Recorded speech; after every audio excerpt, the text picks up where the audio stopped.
Hey guys, Liza here. I have just finished our Wednesday training at our office here in Absolute Charm, and we like to run numbers to take a look at the market, see what our forecast is, be able to provide good information for our clients and customers and buyers and sellers, and figure out all the good details of where we think the market's going, what's happening. And so if you're curious about it, this market report is for you.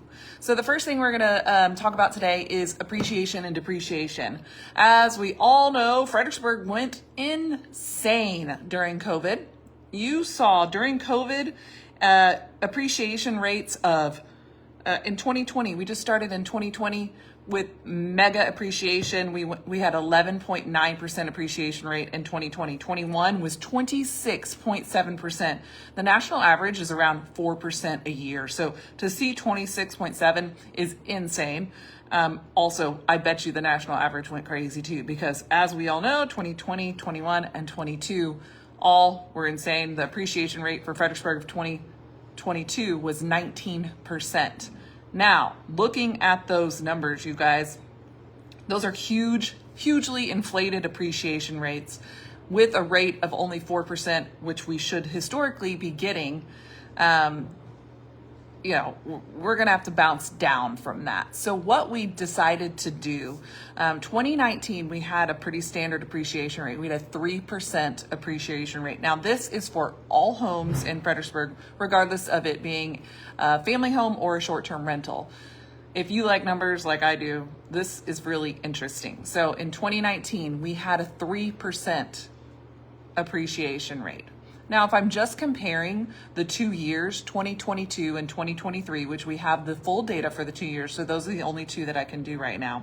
We had a 19% appreciation rate in 2022. Looking at 2023, just comparatively, we have a negative 10.29% depreciation in properties in Fredericksburg. It's interesting because we sold 40 less properties in 2023 than we did in 2022 versus 2023. And the sales price went down about $50,000, which equals that 10% depreciation. But what I challenged us to do this morning is to compare in a 5-year appreciation rate or depreciation, because if we compare 2019, which is our standard 3%, to 2023, because people are freaking out. Hey, we've lost 10% of our value of our property. If you bought in 2019, right now you should see appreciation of 33.86%, which is huge.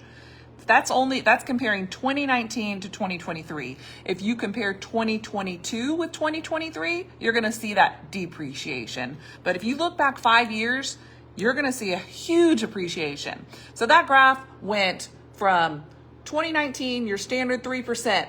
We went to 2020, it went up. We went to 2021, it went way up. We went to 2022, again, 19%, down 10%. But look, right here, that's 2023, that's 2019. You still have a 33% appreciation rate between 2019 and 2023. So if you bought in 2019 and you plan on holding a property for 5 years, you're golden. If you bought even in 2021, you're still going to be good, because we've only seen a negative 10%, and you're still going to see a 9% appreciation rate from 2021 to 2023.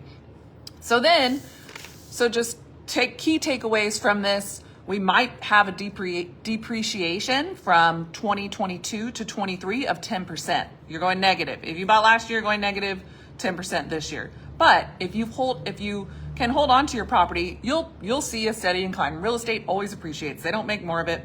My dad and I have had this conversation many times. There's no more land being made. If you can own some land, you're going to be good.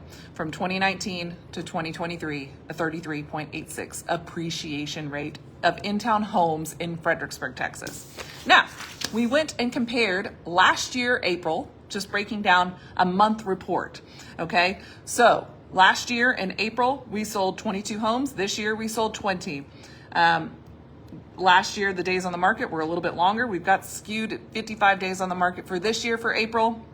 The median sales price has gone up a little bit. Last year, April, $555. This year, $557. The interesting things to me are right now in Fredericksburg, all real estate in town properties, we have 149 active listings. That's just in town homes, regardless of a short-term rental permit or single family residential.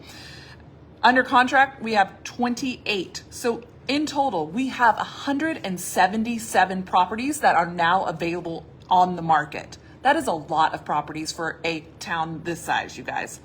Those that are single family homes that don't have a short-term rental permit, we have 96 available homes. That's new builds, that's any construction that doesn't have a short-term rental permit. And also, in addition, we have 21 of those under contract. Not of those, in addition to the 96. We've got 100 and something available homes that aren't STRs, and we've got 60 available that are STRs.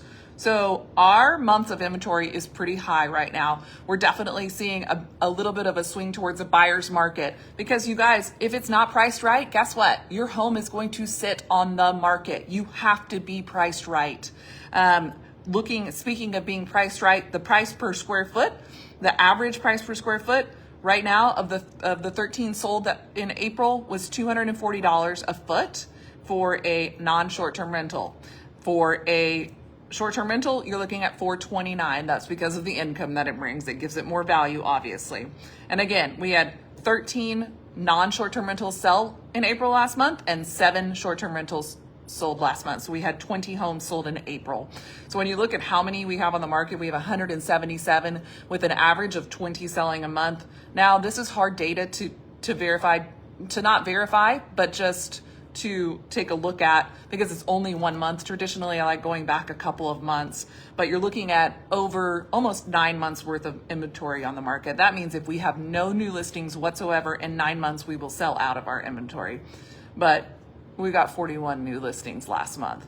So all interesting information. Key things that I remember from this is price per square foot, $240 a foot for a non-short-term rental, $229 for a short-term rental. Those are pretty good averages. What we are traditionally seeing, that's for your average home. Of course, more expensive, more well-done homes are going to get more, and vice versa. If you have to put a lot of money into them, you're going to get less.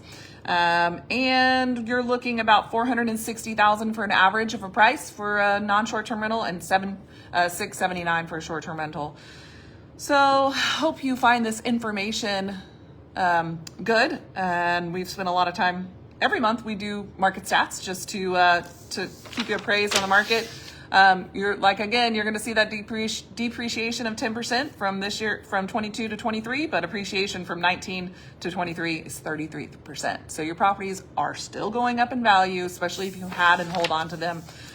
Also, this is good data to take to your appraisal district if you want to fight. We've had a negative 10% if they've adjusted your value of your property. Hope you guys have found this information valuable, and we'll see you next time on a real estate update. All right, cheers, bye.